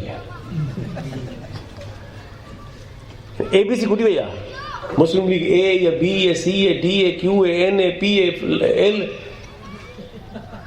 अयूब खान जी कन्वेंशनल लीग, हुनजी फलाणी लीग, हुनजी फंक्शनल लीग, हुनजी मुस्लिम लीग, हुनजी एन, हुनजी काफ, हुनजी फलाणी, अञा पियो ठहिनि, अञा इन ज़ेड ताईं कमु बाक़ी न आहे। माना त जेको रियासत जो नज़रियो आहे, जेको हिननि ठाहियो कूड़ो, उन खे फैलाइण जे लाइ कूड़ियूं पार्टियूं बि रोज़ ठाहिबियूं। उहा रिवायत मरण न ॾिबी, उहो कुलो हुजे मौजूदु जेको उहो खणी हले लाश नज़रिए जो। ऐं हिन मुल्क में उहा सियासत जंहिं चयो त क़ौमुनि खे ख़ुदि मुख़्तार कयो, उहे गद्दार। जिन चयो त सूबनि खे ख़ुदि मुख़्तार कयो, उहे गद्दार। जिन चयो त वफ़ाक़ पाकिस्तान जो बुनियादु ईअं रखो जीअं दुनिया में वफ़ाक़ हलंदा आहिनि, उहे गद्दार। तरक़ी पसंदी गद्दार, रोशन ख़्याली गद्दार। मुस्लिम लीगूं पाण ठाहिणियूं आहिनि, साॼी धुर खे पाण वधाइणो आहे। दस्ते शफ़क़त पाकिस्तान में मुनवर सन जमात इस्लामी जी अमीर चयो त जेको फ़ौजी मरे थो वज़ीरिस्तान में शहीद न आहे, कंहिं ॿिए खे ताक़त हिन मुल्क में आहे चवण जी आहे। हिन मुल्क में कंहिं क़ौम परस्त खे, कंहिं रोशन ख़्याल खे, कंहिं सेक्युलर माण्हू खे, कंहिं तरक़ी पसंद माण्हू खे को ताक़त आहे जो चवे त जेको फ़ौजी मरे थो वज़ीरिस्तान में उहो शहीद न आहे? इहा पंहिंजे पालियल क़ुवतुनि मां जंहिं मुमकिन आहे। एॾो दादुल आहे, उहो ई करे सघनि था। हे दादुलो ॿार अंगल कंदो आहे न। सॼे पाकिस्तान जी तारीख़ में तव्हां ॾिसंदव त रियासत हथ वठी साॼी धुर खे पालियो आहे। मुस्लिम लीग अयूब खान ठाही, ज़िया ठाही, ज़ियाव ठाही, वरी मुशर्रफ ठाही। को बि आमिर जीअरो रही सघियो न थिए सवाइ मुस्लिम लीग पंहिंजी ठाहिण जे। छो त ठगी वेठा हुआ, उहो जेको नज़रियो हलंदो त उनजी वारसी आहे। ऐं हिन मुल्क में ख़ान गफ़ार ख़ान गद्दार, बिज़न जो गद्दार, GM सैद गद्दार, अताउल्ला मेंगल गद्दार, रसूल पली जो गद्दार, फैज़मंद फैज़ गद्दार, हबीब जालिब गद्दार, शेख अयाज़ गद्दार। माना जेके बि तरक़ी पसंदी ऐं रोशन ख़्याली जूं ॻाल्हियूं कंदड़ या अवाम खे इहो फ़िक्र ॾींदड़ माण्हू हुआ, उहे सभई माण्हू गद्दार। अजमल खट्टर गद्दार, वली ख़ान गद्दार ऐं नूर नज़र केरु? नूर नज़र या त जमात इस्लामी या जमियत उलमा इस्लाम या पंहिंजो फंक्शनल लीग या मुस्लिम लीग। इहे टोटल जेका साॼी धुर आहे, टोटल जेका हिन मुल्क जी राइट विंग आहे, उहा रियासत पंहिंजे हथनि सां पाले ताते उनखे वधायो, वॾो कयो आहे। ऐं ॿिए पासे तरक़ी कम्युनिस्ट पार्टी खे बैन करे छॾियो, मुल्ठान शर्त। माना जिन मज़दूरनि जी ॻाल्हि कई, जिन हारनि जी ॻाल्हि कई, जिन बराबरी जी ॻाल्हि कई, उहा जमात बैन। अचो कॉम्पर्स जमात हिन मुल्क में जिन खे जेलनि में हुअणु खपंदो हो, उहे मुल्क जा मालिक आहे। ऐं जिन खे अवाम में हुअणु खपंदो हो, उहे सॼी ज़िंदगी काठि में रहिया। साईं GM सां 24 साल नज़रबंद, गफ़ार ख़ान जेल में, वली ख़ान जेल में, ख़ैर बख़्श मरी कॾहिं बि पसंदि माण्हू न रहियो। पलियो साहब 11 साल जेल में, सोबो जेल में, फैज़मंद फैज़ मासूम सिफ़त शाइर उहो जेल में, जालिब हबीब उहो जेल में। हिन मुल्क में जेको तरक़ी पसंदि हो ऐं क़ौमुनि जी ॻाल्हि कंदड़ हो, उहे सभु जेलनि में। असांजो कामरेड ग़ुलाम लगारी, मां हिते लिखंदुसि कान्हे छो त माण्हुनि खे ख़बर न आहे, कामरेड ग़ुलाम मोहम्मद लगारी पाकिस्तान जो बल्कि बरे सग़ीर जो उहो सियासी कारकुन आहे, वाहिद अकेलो जंहिं नज़रबंदी न अमली तौर ते 23.5 साल जेल में गुज़ारियो। जेल नज़रबंदी न त तव्हां पंहिंजे घर में ठाहिजो न, जेल उहो जेल में। कहिड़ो मासूम माण्हू छा कयो हुई, कहिड़ा खून कया आहिनि, कहिड़ा कुआड़ा आहे, छा कयो हुई? तव्हां ॾिसंदो इहो त मुंहिंजो इहो नुक़्तो आहे त रियासत सां गॾोगॾु जेका सियासत हुई हिन मुल्क जे अंदरि, सियासत कहिड़ी हलणु खपंदी हुई, ज़ाहिर आहे जे तरक़ी पसंदि सोच वधी आहे, क़ौम पर सोच वधी आहे, हक़ीक़ी वफ़ाक़ी पार्लियामानी सोच वधे हा, जमहूरियत अॻिते वधे हा, त पाकिस्तान जो हाल ईअं न थिए हा। ऐं हीउ छो थियो? छो त तव्हां तवाज़ुन बिगाड़े छॾियो, तव्हां ख़राबु करे छॾियो। ऐं नतीजो छा थियो? जो अॼु ॾिसूं था, अॼु पाकिस्तान में ॾिसूं था त रुगो हर तरफ़ राइट विंग आहे। पाकिस्तान पीपल्स पार्टी जेका कंहिं ज़माने में सम्झी वेंदी त उहा सेंटर जी पार्टी आहे। हाणे मूंखे गॾु हिकिड़ो इस्लामाबाद में पीपल्स पार्टी जो अहम अॻवान जहाज़ में गॾु आहे, चई यार तव्हां असांखे भला इहो त मञो त असां सेक्युलर आहियूं। मुंहिंजो वाह जी ॻाल्हि आहे, बाक़ी सही ॻाल्हि आहे। ग़ुलाम महर पंहिंजो इहो कहिड़ो आहे महर सरदार अली गौहर महर ख़ान जेको सेक्युलर हूंदो, वाकई वॾो सेक्युलर हूंदो। हे चांडिया सरदार वॾा सेक्युलर हूंदा, वाह हे जेके तव्हां वटि सेक्युलर आहिनि सभु। टपी वॾो सेक्युलर, वॾो सेक्युलर टपी वॾो सेक्युलर। हा बादशाह त हाणे वीचारो जुनो आहे। त हिन मुल्क जे अंदरि तव्हां ॾिसंदव त नज़रियाती सियासत जो बिल्कुलु हुन में स्टेट रोल प्ले कयो आहे। त जेका बि सियासत अवाम जी ॻाल्हि करे, क़ौमुनि जी ॻाल्हि करे, रोशन ख़्याली जी ॻाल्हि करे, तरक़ी पसंदी जी ॻाल्हि करे, उन्हनि खे जेलनि में विझो, ॿियनि खे मुल्क जो मालिक करे छॾियो। इहो वॾो हिकिड़ो सबबु आहे। मां सम्झां थो त हिन मुल्क जी बदनसीबी जो अॻे बि बदनसीबी हुअसि, पर जेका तबाही थी उहा तॾहिं थी जॾहिं ओभर पाकिस्तान खे ज़ोरी कढी छॾियो, जॾहिं बंगाल ठाहे छॾियो। छो? हिकिड़ो त मुल्क बदिलियो, हिकिड़ो त ताक़त जो तवाज़ुन पियो हलियो, अधु आबादी खां वॾी आबादी बंगालियुनि जी उहो बैलेंस पियो हलियो। असां छोरे ॿार वांगुरु थी वियासीं, असांखे गॾु बंगाली बीठो हो। पर उन सां गॾोगॾु ॿियो जेको सवालु आयो, जेको बहस न आयो आहे हिते, उहो इहो आहे त मुल्क जूं टई वॾियूं जमातूं रोशन ख़्याल हुयूं तंहिं ज़माने में। माना अवामी लीग बि सेक्युलर हुई। पाकिस्तान पीपल्स पार्टी उन ज़माने में क्लेम कयो त असां सेक्युलर आहियूं, जेतोणीकि आइन में खे बणायूं गैर सेक्युलर, पर जमात तौर हुननि दावा कई त असां रोशन ख़्याल आहियूं। ऐं नेप जेका नेशनल अवामी पार्टी जेका ओलह पाकिस्तान में पीपी खां पोइ वॾे में वॾी जमात हुई, जंहिंमें बलोच सभु हुआ, बलोच पश्तून हुआ, सिंधी हुआ। साईं जेमसद नेप में हो, पलीजो साहब नेप में हो, ऐं कामरेड सूबे वारा नेप में हुआ, ख़ैर बख्श मरी वारा नेप में हुआ, बिजंजो नेप में हो, वली ख़ान नेप में हो, ख़ान गफ़ार। हे सभु जेके मुल्क जा तरक़ी पसंद हुआ, रोशन ख़्याल हिकिड़ी जमात में हुआ। उर्दू ॻाल्हाइण जेके माण्हू हुआ, रोशन ख़्याल सभई इन नेप जमात में हुआ। छा थियो त ओभर बंगाल जे जुदाई खां पोइ जेको तबाही थी, त बाक़ी बचियल पाकिस्तान में अवामी लीग होॾे हली वई, बांह कपिजी वई। हिन मुल्क बाक़ी बचियल में भुट्टे साहब खां संगीन ग़लती थी ऐं ब्लंडर थियो, जो हुन नेब खे बंदिश विझण में रोल प्ले कयो। नेब तव्हांजी बंदिश में अची वई त तव्हां सॼो जाइ ख़ाली करे छॾे ॾिनी, स्पेस छॾे ॾिनो उन्हनि कुवतुनि लाइ, जिन पोइ भुट्टे साहब खे मारायो। हिन मुल्क में भुट्टे साहब खे माराइण जी तरीक़े हलाई PNA, उहो सभु कहिड़ो आहे? भुट्टे साहब खे इहा सम्झणु खपंदी ही ॻाल्हि त मां नेब खे बंदिश विझी, नेब खे बंदि कराए, जेको हेठि दर खोलियां इहो सुभाणे हिन मुल्क खे ॿोड़ींदो। बहरहाल इक़्तिदार जे करे सम्झो न आई, नेब खे बंदिश पइजी वई, पीपल्स पार्टी वॾे रंजे वारी थी वई, अवामी लीग होॾां हली वई, ऐं पोइ खा वताया खा, हे सॼो मुल्क वर चढ़ी वियो PNA। त इहो बि हिकिड़ो सबबु आहे वॾो, जंहिंजे करे पाकिस्तान जे अंदरि जेको सियासी जेको दग हो, जेको तवाज़ुन हो, टुटी वियो ऐं रोशन ख़्याल जमातूं कमज़ोर थियूं, सियासत कमज़ोर थी ऐं हूअ धुर अॻियां वधी वई। ज़ियाउल जो दौरु तमामु अहम तरीन आहे मज़हबी ऐं हर क़िस्म जी दहशतगर्दी ऐं इंतिहा पसंदी जे फ़रोग़ जे सिलसिले में। उनजा ॿ टे सबब आहिनि, उनजा मां सम्झां थो 3 सबब आहिनि मेन, जेके ज़ियाउल जे दौर में जेको ही सॼो पैदा कयो आहे। तव्हां ॾिसो क्लाशनकोव ज़ियाउल गांधी, MQM ज़ियाउल पैदा कई। हे सभई जेका वॾेरा शाही खे, मरंदड़ वॾेरा शाही खे जिस्म रत उन ज़माने में पियो, मजलिस शूरा ऐं सभु माण्हुनि खे। तव्हां ॾिसो त मज़हबी इंतिहा पसंदी, जिहाद जे नाले में दहशतगर्द क़ुवतूं, उहे सभु ज़िया दौर में ठहियूं। त ज़िया जे दौर में जेका ही सॼी जेको लहर उभरी आहे, उनजा 3 मेन सबब आहिनि मां सम्झां थो, जिन रोल प्ले कयो। उन में सभ खां वॾो सबबु आलमी सियासत जो हो, इलाक़ाई सियासत जो हो।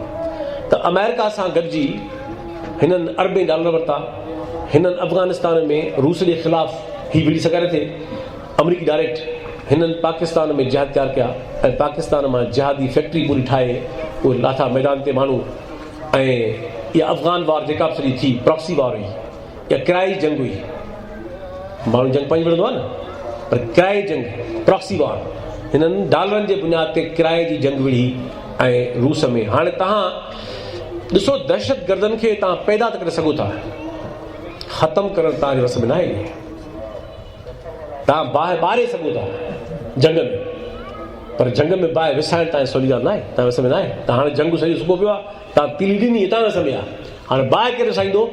इहो सवलो कमु न आहे, इहो साओ कमु थियो त हिते बैन अल-अक़वामी आलमी साम्राजी क़ुवतुनि सां गॾिजी पाकिस्तान जी फ़ौज ऐं पाकिस्तान जी रियासत ज़िया-उल-हक़ जे दौर में बिल्कुलु हिकिड़ो जिहाद जे नाले में हिकिड़ी प्रॉक्सी वॉर विड़ी ऐं मज़हबी इंतिहा पसंदी खे फ़रोग़ ॾिनो, क़ुवतूं ठाहे, मदरसा ठाहिया, तमामु सभु। तव्हां मूंखे ॿुधायो त जेका इस्लामाबाद में लाल मस्जिद में जेको मौलवी जेको अज़ीज़ ऐं भाणस बरियो रशीद, तव्हांखे ख़बर आहे त इहा केतिरो परे आहे ISI हेडक्वार्टर खां? लाल मस्जिद में ऐं ISI जे हेडक्वार्टर में एतिरो पंधु आहे जेतिरो हिन डायस खां रोड ताईं आहे। छा इहा अकुल कोन अथऊं, मानी कोन था खाऊं? जो सम्झ में अचे त मुल्क जे वॾे में वॾे ॻुझे इदारे जे बग़ल में हिकिड़ो मदरसो जिहादी पैदा करे रहियो आहे ऐं तव्हांखे ख़बर न हुजे, पोइ तव्हांखे ओतिरो ख़बर पए मुशर्रफ दौर में त वञ बणाए त इहो बि थिए। मूंखां पुछो TV चैनल में इस्लामाबाद में, त पोइ तव्हां मुंहिंजे ख़्याल में हिननि ज़िया जे दौर में मौलवी साहिबान जिहादी ठाहिण में कमायो, मुशर्रफ जे दौर में मारण में कमाईंदा। हालतूं ॿियूं आहिनि, कल्ह तव्हांखे ठाहिण करे पैसा मिलिया, अॼु तव्हांखे मारण जा पैसा मिलंदा ऐं तव्हां वरिता उहे, तव्हां कयो पिया। त इहो जेको सॼो सिस्टम ज़िया जे दौर में जेका बैन अल-अक़वामी ऐं रीजनल पॉलिटिक्स जो सॼो। ॿी ॻाल्हि, कश्मीर, हिंदुस्तान सां पाकिस्तान जी सिधी जंग हिकु दफ़ो थी आहे, ॿ दफ़ा थी आहे, पर घणा इम्कान न आहिनि, छो त ही मुस्तक़िल पाड़ेसरी मुल्क आहिनि ऐं हो हथु कढी चुका आहिनि। हू चवंदा असांखे हाणे तरक़ी करणी आहे, असांजो मैदान ॿियो आहे, असांखे दुनिया में कॉम्पीट करिणो आहे, असांखे दुनिया में थोरी मुक़ाबिलो करिणो आहे जहिड़े जो, असांखे करिणो आहे तालीम जो मुक़ाबिलो, पैदावार जो मुक़ाबिलो, मईशत जो मुक़ाबिलो। हाणे हिंदुस्तान हिकिड़े भेरे मां कंहिं ॿाहिरि कंहिं कॉन्फ्रेंस में हुयुसि, मूंसां फॉरेन मिनिस्टर इंडिया जो चिदम्बरा एम्बेसडर पासे में ठो, ऐं यूट्यूब ते पई आहे सॼी क्लिप, तव्हां ॾिसी सघो था। मां पोइ वेठासीं मूंसां लंच ते, मूंखे मां चयोमांसि तव्हां पाकिस्तान जे ख़िलाफ़ु अञा आहियो? मूंखे चयईं त बाबा माण्हुनि खे वञी ॿुधायो त असां तव्हां मूं हथु कढियो, असां तव्हांजे ख़िलाफ़ु न आहियूं, जे तव्हां सुभाणे टुटंदव त खीसे मां ख़र्च करे तव्हांखे बचाइबो, पंहिंजे खीसे मां हणा वणा ॾेई तव्हांखे बचाइबो। हे ज़हरीलो फूकणो आहे, सुभाणे फाटी पियो कोई मरंदासीं, हिन केरु मोटींदो हुनखे? हीअ सॼो मुल्क हथियार ते बीठो आहे, बारूद ते बीठो आहे, असां न आहियूं तव्हांजे ख़िलाफ़ु। त हिंदुस्तान जो जेको महाज़ हो उनजे लाइ बि तव्हांखे हाणे तव्हां ॾिसो हाफ़िज़ सईद जी पोस्टिंग किथे आहे? हाफ़िज़ सईद जी पोस्टिंग एंटी इंडियन ते आहे, हू अफ़गानिस्तान जे मामले में ॻाल्हाईंदो कोन, हुनजी पोस्टिंग न आहे न हुते। हिकिड़े माण्हुनि खे ख़बर आहे त मुंहिंजी पघार हुते मिलंदी, मूंखे त न मिलंदी। हे हर क़िस्म जा हिन वटि पंहिंजा ब्रांड आहिनि मौलवियुनि वटि, हिकिड़ा अफ़गानिस्तान जे महाज़ जा, ॿिया ईरान जे महाज़ जा, टियां भारत जे महाज़ जा। शिकिलियूं मुख़्तलिफ़ आहिनि, टोपियूं मुख़्तलिफ़ आहिनि, पटका मुख़्तलिफ़ आहिनि, रंग मुख़्तलिफ़ आहिनि, नमूनो मुख़्तलिफ़ आहे, सिलसिलो मुख़्तलिफ़ आहे। हीउ छा आहे? ज़िया जे दौर में बिल्कुलु जंहिंखे चइबो आहे नॉन स्टेट एक्टर्स, रियासत सिधो नथी विड़ी सघे त रियासत पंहिंजे तरफ़ां के माण्हू ठाहींदी, के क़ुवतूं ठाहींदी, ग्रोह ठाहींदी, जेके तव्हां जी जंग विढ़ंदा। ऐं तव्हां ॾिसो पिया बैन पियल तंज़ीम आहे हाफ़िज़ सईद जी, बैन पियल आहे न, पोइ चिचरल लाश उन्हनि खे ॾियो न। चिचरल लाश तव्हां बलूचिस्तान ऐं सिंध में ॾियो था त बैन पियल आहिनि, ठीकु आहे, असां बि न आहियूं बैन वारनि जा हिमायती, पर तव्हां लाश मोकिलियो था न, त पोइ हू जेको बैन आहे अॼु ताईं घणा तव्हां लाश मोकिलिया आहिनि चिचरल हाफ़िज़ सईद खे? तव्हांजी पंहिंजी शइ आहे। बैन पियल माण्हू जलसा कंदो हुते, घुमंदो हुते, TV ते हुते, ऐं मुरीदीअ में वॾो मदरसो आहे, तव्हां अचिजो वञो। त हीउ जेको सिलसिलो आहे ऐं टियों मां सम्झां थो जेको अंसर जेको सबबु आहे ज़िया जे दौर में जेको थियो, उहो इहो त ज़िया जे दौर में जमहूरी तहरीकुनि खे या सियासी तहरीकुनि खे बि कमज़ोर ऐं क़ौमी तहरीकुनि खे बि उन दग बंदि करण लाइ, उन्हनि जे साम्हूं स्पीड ब्रेकर रखण जे लाइ तव्हां ॾिठो त हिकु पासे मज़हबी तंज़ीमूं वधायूं वयूं, ॿिए पासे लिसानी तंज़ीमूं MQM ठाही वई त जीअं दग बंदि कयूं। क़बाइलियत मुंहिंजे छपियल आहे नंढो बुकलेट, तव्हांखे पढ़णु खपे। मां सम्झां थो मज़हबी दहशतगर्द MQM ऐं क़बाइलियत इहे साॻी साज़िश जो हिसो आहिनि, बज़ाहिर मुख़्तलिफ़ आहिनि। इहे टई स्पीड ब्रेकर आहिनि, हितां बजनि हुते फासे, हितां निकिरे हुते फासे, हुतां फासे। सिंध जे अंदरि रोशन ख़्याल तरक़ी पसंद जमहूरी क़ौमी तहरीक अॻियां न वधे, उन जा हे टे स्पीड ब्रेकर आहिनि, मज़हबी तापसंदी MQM ऐं सिंधी में अंदरि जेका ज़ात परस्ती क़बाइलियत वधी आहे। ही कहिड़ी लानत आहे समाट जा सरदार, असां हुननि खां तंग हुआसीं। इहा सरदारीअ जी लानत असांखे हुते ई क़बूल न आहे जेके सिंधी बलोच ज़ातियूं आहिनि, उहा ई असांखे फाथायूं हुन त उन जानकी छॾायूं, सिंध खे कंहिं अॻिते वठी वञण जी समाज जी ॻाल्हि कयूं। हाणे त बाबा सिंध में शायदि को तव्हां मीरबर बचा हुजो, बाक़ी ॿी त काशे बची आहे, ॿी त काशे न बची आहे। तव्हां बि आया बीठा हूंदव, ॼाण को थींदो, ॼाण हा हाणे कूलिंग जो सरदार थींदो, पकड़े छॾंदा दरावड़ो थींदो। ही लानत इहो सॼो क़बाइलियत खे वधाइण जो सिलसिलो, ऐं नतीजे में तव्हां ॾिसो त इंतिहा पसंदी वधे थी सॼे समाज में। हाणे अचूं था असां त सिंध जे अंदरि जेको ही सिलसिलो ॾिसूं था त सिंध खे बिल्कुलु सज़ा मिली, मां सम्झां थो 1983 जे तहरीक जी। सबबु छा आहे त हू तव्हांजे बारे में, असांजे बारे में ग़लति फहमी, सिंधी सुस्त जॾा चुरंदा कोन्हनि, ही किथां थी विढ़ंदा आहे, वेड़ू कोमईंदा आहे, ही चुरे ई नथी केॾा, जंहिंखे ॻोठ खां ॿाहिरि के परदेस, ॻोठ खां ॿाहिरि के पराओ मुल्क, कोहिस्तान में तव्हां वञो चइबो आहे फलाणो ॻोठ, या उहो मुल्क अञा अॻियां आहे, मुल्क वरी घणो घर ॿाहिरां कोन मुल्क। उछगारो पई ॾींदी माई, मुंहिंजो पुटु परदेस पियो हलियो, केॾा वियो दादू शक थी वियो। हुननि सम्झो बणा अहिड़ी दरवेश क़ौम आहे, सादा सभा जा वीचारा, हे घर खां ॿाहिरि निकिरनि नथा, ज़रई माशरे जा माण्हू छा खीर मखण ते गुज़ारो कनि पंहिंजो, हे कहिड़ा उथी तराड़ू हणंदा, उथी विढ़ंदा। वॾो को MRD जी 83 तहरीक सिंधियुनि जो हिकिड़ो नओं सियासी तारुफ़ करायो दुनिया सां ऐं रियासत सां। हुननि ॾिठो त बणा हीअ त का बि ॻाल्हि ॿी आहे, हीअ त को ॿियो सिलसिलो आहे। ऐं यादि रखो त कॾहिं बि दुश्मन जी अकुल खे घटि न सम्झिजे, दुश्मन जी चालाकी अयारी खे घटि न सम्झे। बहादुरी इहा न आहे त माण्हू थोरी फुलियो थिए, बहादुरी इहा बि आहे त दुश्मन कहिड़ो हमिलो करे सघे थो, केतिरो करे सघे थो, कॾहिं करे सघे थो, कीअं करे सघे थो, छा करे सघे थो, इहो सभु तव्हांखे इदराक में हुजे। इहा आहे सम्झो। ऐं असां ॾिठो त उन जे नतीजे में सिंध जे अंदरि तव्हां ॾिसो, मां इन ॻाल्हि में मुंहिंजो पुख़्तो विसा आहे बतौर सियासत जे ऐं तारीख़ शागिर्द जे, तालीमी इदारनि में गुंडागर्दी ऐं दहशतगर्दी इहा हिसो हुई उन साज़िश जो। क़बाइलियत खे वधाइणु, सरदारी सिस्टम खे वधाइणु, इहो हिसो हो उन साज़िश जो। MQM खे पैदा करणु हिसो हो उन साज़िश जो।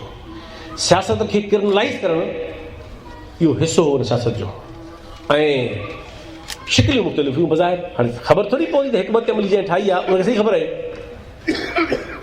डॉक्टर चवंदो मरीज़ खे त हे टिकी सुबुह जो खा, हे मंझंदि जो खा, हे राति जो खा, हे सुम्हण खां पहिरीं खाइजांइ, हे सुबुह जो उथी खाइजांइ। मरीज़ खे कहिड़ी ख़बर त इहा टिकी कहिड़े वक़्तु कहिड़े कमु कंदी, हे पाणी सां खाइजांइ, हे खीर सां खाइजांइ, ॼण वारे ख़बर आहे न त हे कुल मिलाए छा कंदियूं। त हे जेके बि हिकमत अमलियूं रियासत ठाहियूं पए या धन ख़बर आहे उन्हनि खे त हे पसो पेश समाज में छा कंदियूं ऐं छा कंदियूं, उनजी शिकिल अॼोकी सिंध में असांजे साम्हूं आहे।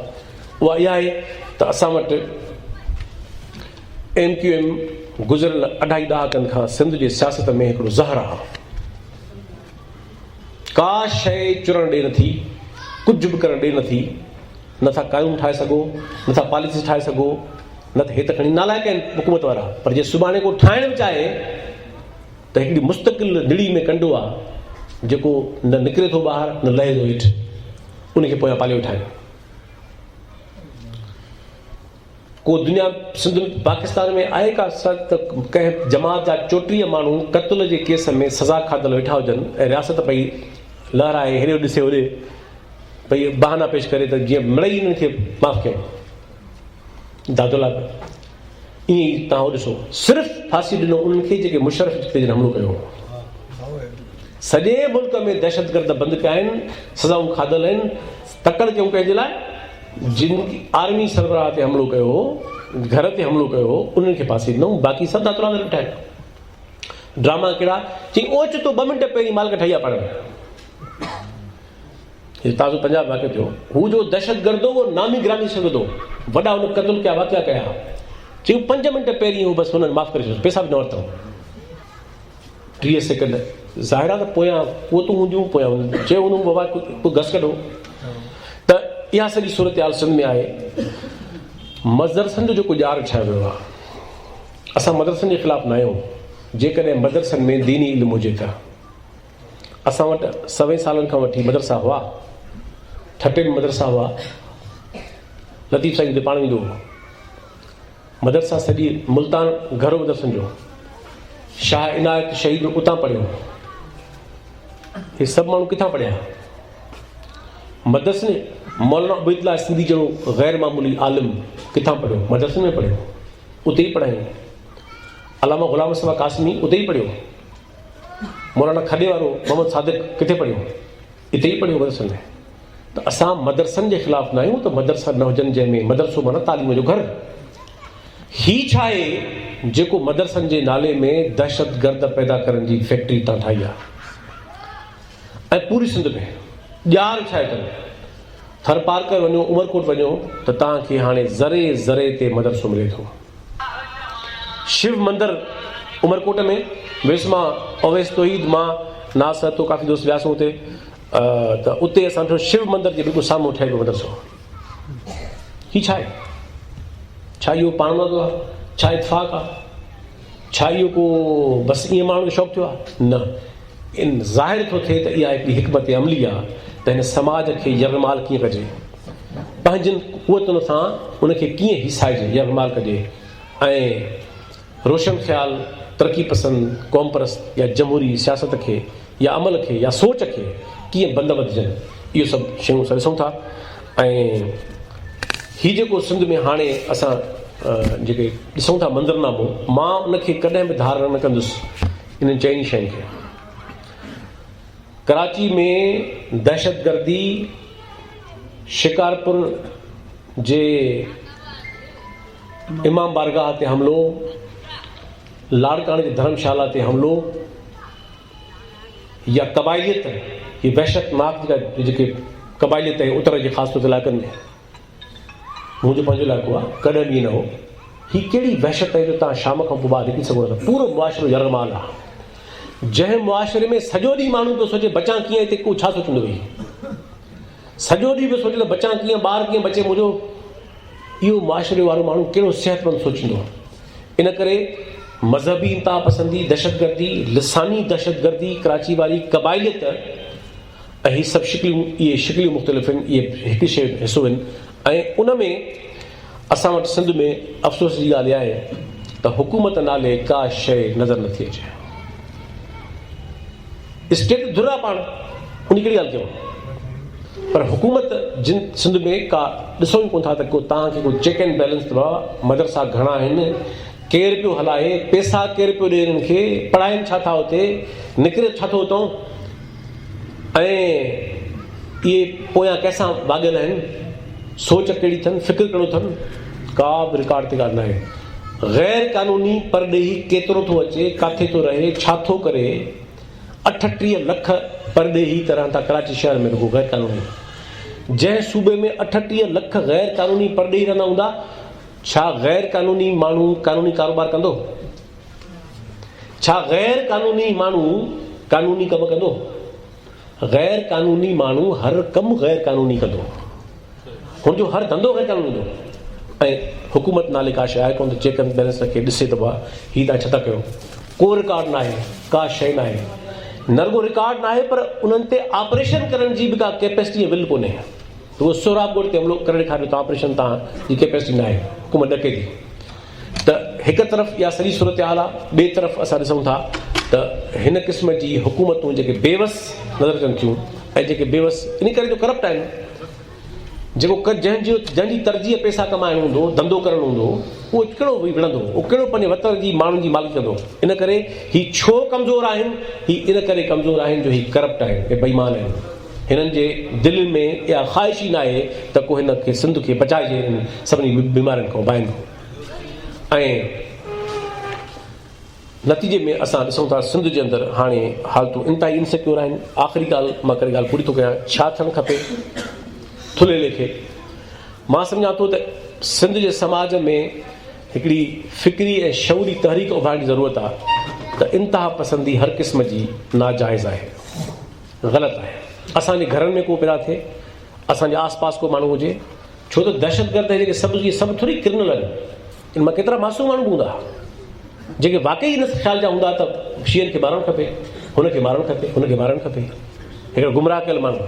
इन करे इंतिहा पसंदीअ जो ॿिज जिते बि ॾिसो त पोखिजी रहियो आहे, फ़र्द में, गिरोह में, ॻोठ में, ओड़े पाड़े में, आस पास जांच रखो, उनजे बारे में नज़र रखो, जीअं माण्हू पंहिंजे घर में कंदो आहे, मालिकी कयो उनजी, ऐं उनजे बारे में जेके बि माण्हुनि खे सुजाॻी पैदा करण जी ॻाल्हि आहे उहा ज़रूरु करणु खपे। इहो पहिरियों क़दम हुअणु खपे सिंध में। ऐं ज़ाहिर आहे त हीअ एॾी वॾी वबा आहे जंहिंमें के मख़सूस माण्हू रोल न पए, तव्हां सभु तव्हां जो रोल आहे। तव्हां सभई पंहिंजे ॻोठनि में, शहरनि में, आस पास पाड़नि में, माण्हुनि में इहो सोचो त हिन सिंध जे अंदरि हिन मज़हबी या कंहिं बि क़िस्म जी इंतिहा पसंदी ऐं दहशतगर्दीअ खे वधणु न ॾींदासूं। ऐं नतीजे में असां वटि करे लखे माण्हू इहो ज़िमो खणंदा ऐं रोल प्ले कंदा त यकीनन वॾो फ़र्क़ु ईंदो। साॻी तरह मां सम्झां थो त हिकिड़े नुक़्ते नज़र खे ॿीहर उभारण जी ज़रूरत आहे। तरक़ी पसंद ऐं रोशन ख़्याल फ़िक्र सां 21वीं सदी आहे। 21वीं सदीअ में तरक़ी उहो कंदो जेको जमहूरियत पसंदि हूंदो, जेको इंसान दोस्त हूंदो, पुरअमन हूंदो, साइंसियत सां हामिल हूंदो, दलील, अकुल ऐं मंतिक ऐं इल्म सां हथियारबंद हूंदो, मुक़ाबिलो करे सघंदो, इल्म जे मैदान ते कमु कंदो, पोरियो कंदो, महिनत कंदो। इहे तरीक़ा आहिनि जिन सां क़ौमूं बचंदियूं थियूं। दुनिया में का बि क़ौम लोफराइब सां, बदमाश सां, बांदकाईअ सां, सुस्तीअ सां ऐं नशे थियण सां ऐं हथियारबंद जेके टोला आहिनि बेलगाम। इन करे सिंध जे अंदरि वरी रोशन ख़्याल तहरीक खे उभारण जी ज़रूरत आहे त माण्हुनि खे जीअं ॿी मजलिस आहे। सिंध जे अंदरि जेका क़ौम परस्त या तरक़ी पसंद सियासत आहे, जेका कॾहिं सगारी हूंदी आहे, कॾहिं कमज़ोर नज़र ईंदी आहे, पर पंहिंजे समूरनि कमज़ोरियुनि जे बावजूदि उनखे पाण खे ठीकु करिणो पवंदो, पाण खे ताक़तवर करिणो पवंदो, पंहिंजी ग़लतियुनि खे निहारणो पवंदो।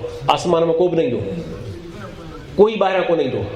इन करे असांजे सियासी तंज़ीमुनि खे हालतुनि जो इदराक करे पंहिंजे जाइज़ो वठिणो पवंदो ऐं पंहिंजे बारे में रियलिस्टिक थी पंहिंजो जाइज़ो वठी पाण खे तब्दील करिणो पवंदो।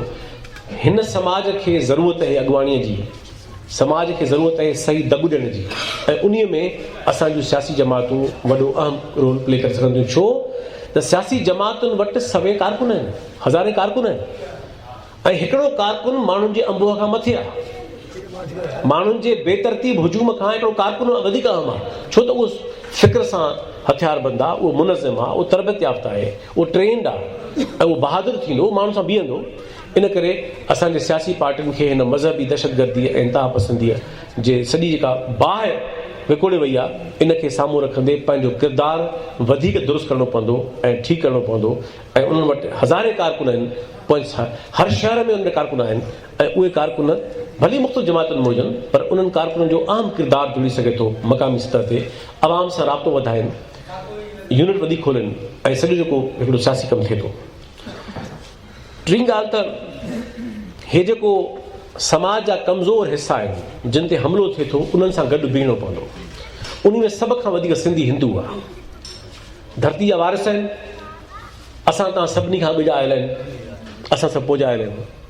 सिंधी हिंदूअ जे मंदर ते, धर्मशाला ते को हमिलो थिए थो या कंहिं बि इमाम बार, असां शिकारपुर वियासीं हींअर, जीअं हमिलो थियो माण्हुनि खे ख़ौफ़ वॾो, असांजो भली ख़ौफ़ हुजे असां तब वेंदासीं। असां शिकारपुर वियासीं, असां हुते एहतजाज कयो, वॾो मुज़ाहिरो कयो, तमामु ख़ौफ़ जी सूरत हाल हुई। चौधारी शिकारपुर मदरसनि में घिरियल आहे। असांखे माण्हुनि झलियो हुते लोकल, तव्हां महिरबानी करे रिस्क न खणो, असांजो रिस्क खणणो पवंदो। पोइ असां वियासूं ऐं तव्हां यकीन कयो त जंहिं मदरसे जे लाइ चयूं त हिते घणा रहनि था, त असां उन जे दर ते बि 20 मिंट नारा आया, वॾो जुलूस हो तमामु, ऐं माण्हुनि खे हौसलो आयो त माण्हुनि चयो न इहो मुमकिन बि आहे। त असांखे जेके बि समाज में इहे वाक़िया थियनि था जिते माण्हू हीसजी वञनि था, ऐं इन्हनि वाक़ियनि जो असरु रुॻो मकामी माण्हुनि ते न आहे, सॼे सिंध ते आहे, त उते असांजो कमु आहे त वञूं, उन्हनि सां गॾु बीहूं, उन्हनि खे हौसलो ॾियूं, उनखे कंडेम कयूं, ऐं माण्हुनि जी हौसले खे मरण न ॾियूं।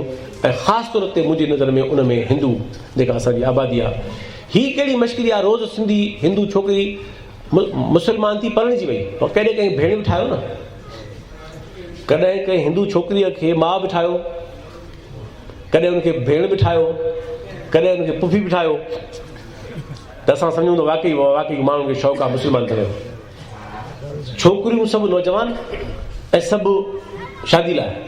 हीअ छा आहे, भरचुंडी वारनि खां पुछे कोन मां, कॾहिं तव्हां का उमिरि रसीदा 60 साल जी माई बि त मुस्लमान कयो न, चओ भाई असांजी अमा आहे, असांजी अमड़ आहे, असांजी भेण आहे। हीअ कहिड़ी ठगी आहे, छोकिरियूं नौजवान उन्हनि खे मुस्लमान ज़ोरी करे, वरी उन्हनि खे तव्हां धमकियूं ॾेई वरी कद ईसाए। ऐं त इन करे जेके वाक़िया थियनि था उते असांखे गॾिजी बीहणु खपे। ऐं आख़िरी ॻाल्हि खे मां हिन ॻाल्हि खे पंहिंजो पूरो थो कयां त जंहिं धुर हीअ बाहि लॻाई आहे, जंहिं हे गंद कयो आहे, उनखे मजबूर करणो पवंदो त हे गंद तव्हां ॿुहारियो। चइबो आहे न नोश्ते दीवार, छा लिखियल आहे भिते, हीअ जा दहशतगर्दी आहे, उनजे पोयां वर्दी आहे। हिननि खे चओ त न असां ठाहिया आहिनि, न असां हिननि सां पुॼी सघूं था। ठाहिया बि तव्हां आहिनि, पालिया बि तव्हां आहिनि, तातिया बि तव्हां आहिनि, पुॼी बि तव्हां सघो था हिननि खे। ऐं हाणे तव्हांखे आइनी अख़्तियार बि मिली वियो आहे। अॻे तव्हांखे मुमकिन आहे को बहानो हुजे, असांखे क़बूल न आहे ॻाल्हि आहे त आइन में एकी तरमीम करे तव्हांखे अख़्तियार न वञनि, इहो दुरुस्त न आहे। पर हलो, हाणे तव्हांखे आइनी अख़्तियार बि मिली वियो आहे। इन करे पाकिस्तान जे अंदरि ऐं सिंध जे अंदरि जेका दहशतगर्दी जी सूरत हाल आहे, इन में असांजे मुल्क जे रियासत, उनजी फ़ौज, उनजी हुकूमतुनि खे बिल्कुलु दुर थी साम्हूं अचिणो पवंदो, या उन्हनि खे मजबूर करिणो पवंदो त हीअ तव्हां माण्हुनि खे इन बाहि खां बचायो। छाकाणि त हथे ख़ाली पुरअमन अवाम एतिरनि हथियारबंद, मुनज़िम, ताक़तवर वहशी टोलनि सां मुंहुं नथो ॾेई सघे। इन करे इहो हुकूमतुनि जो ऐं रियासत जो फ़र्ज़ु आहे त इनखे इन डिमांड खे, इन मुतालबे खे, इन शइ खे वधायो वञे। ऐं त मां सम्झां थो त 21वीं सदीअ में राय आमा खां वॾो पावर ॿियो को बि न आहे। राय आमा, पब्लिक ओपिनियन। कालाबाग डैम खे कंहिं रोकियो? पब्लिक ओपिनियन रोकियो। पाकिस्तान में जर्नल जेकॾहिं हाणे सफ़ा ॻाल्हि नाक़ाबिले बर्दाश्त थी वई आहे त न राता वञनि, त पब्लिक ओपिनियन रोकियो आहे। जेकॾहिं अॼु बलूचिस्तान जे मथां ऑपरेशन जे बारे में दाह थिए थी पूरे मुल्क में, पंजाब में थिए थी हाणे, छो त राय आमा अहिड़ी ठहियल आहे। हिते लाश नौजवाननि जा मोकिलियूं, असां उथी बीठासीं सभु बाशऊर माण्हू, असां उन ते वॾो तहरुक कयो। राय आमा हुई जंहिंजे करे असांजो छो त फ़र्क़ु पियो आहे, ऐं नतीजे में का ज़मानत न आहे त ॿीहर कोन थींदो, पर टको पैसो फ़र्क़ु ॾिसण में आयो। त राय आमा जो पावर आहे, जॾहिं समाज में राय आमा ठहे थी त उनजो वॾो पावर आहे। ऐं उन राय आमा खे पैदा कयूं, दॿाइनि ते वधायूं। ऐं मां सम्झां थो त हीअ आर्ज़ी फेज़ आहे। मुंहिंजो आख़िरी नोट उमेद वारो आहे त हीअ आर्ज़ी आहे, जेतोणीकि ख़तरनाक आहे, जेतोणीकि ख़ौफ़नाक आहे, वहशतनाक आहे, खूनी आहे, पर आर्ज़ी आहे। छो त हिन मर्ज़ खे को मुस्तक़बिल न आहे। इंतिहा पसंदी ऐं फाशिज़म जो को मुस्तक़बिल न आहे। इंसान ज़ात जो मुस्तक़बिल जंहिं रफ़्तार सां इंसान ज़ात अॻिते वञे पई, मुस्तक़बिल अकुल जो आहे, दलील जो आहे, इल्म जो आहे, इंसान दोस्तीअ जो आहे, अमन दोस्तीअ जो आहे।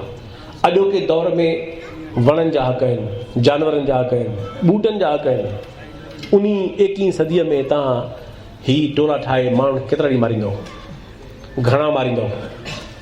इन करे सिंध जे माण्हुनि खे इहो हौसलो करणु खपे त ही जेको फेज़ आहे इहो आर्ज़ी आहे। वयासीं छो पेर पसारे वेठो आहे त हीउ जेको आर्ज़ी फेज़ आहे, हा इहो आर्ज़ी फेज़ ख़तरनाक ज़रूरु आहे। इन खे जेकॾहिं हाणे खां मुंहुं न ॾिबो, इन लाइ हिकमत अमली न इख़्तियार कबी, मुनज़िम न थिबो, इन खे वाइखो न कबो ऐं उन जा बंद न ॿधबा उन साम्हूं, त पोइ ज़ाहिरात या बाहि सभिनी खे विकोड़े वेंदी। तव्हांजी वॾी महिरबानी। सामईन प्रोग्राम ॾाहब जा ॾस में अवां क़ौमी ॾाहे जामी चांडे जो लेक्चर ॿुधी रहिया हुआ। उमेद त मज़हबी इंता पिसंदी जंहिंजे नतीजे में दहशतगर्दी जनम वरितो आहे ऐं इन जे नतीजे में हज़ारे मिसकीन माण्हू नाहक मारिजी चुका आहिनि ऐं हीउ सिलसिलो जारी आहे। इन दहशतगर्दी समूरे समाज खे मुतासिर कयो आहे। सिंध जेका सूफ़िन ऐं संतनि वारी धरती रही आहे, जिते हर मज़हब जो एतिराम कयो वेंदो रहियो आहे, पर सिंध बि मुतासिर थी रही आहे। हिन दहशतगर्दी खे हथी ॾियारण में रियासत जो बि वॾो हथु आहे। इन करे सिंध जे सुञाण तबिके खे घुर्जे त सिंध मां मज़हबी इंता पिसंदी ऐं दहशतगर्दी जे ख़ात्मे लाइ गॾिजी कोशिशूं कनि, न त ॿी सूरत में जेका तबाही ईंदी इन जो तसवर बि नथो करे सघिजे। सामईन असां हर नशर थींदड़ प्रोग्राम जी लिंक ठाहे सामईन लाइ ईमेल ऐं फेसबुक ते शेयर कयूं था।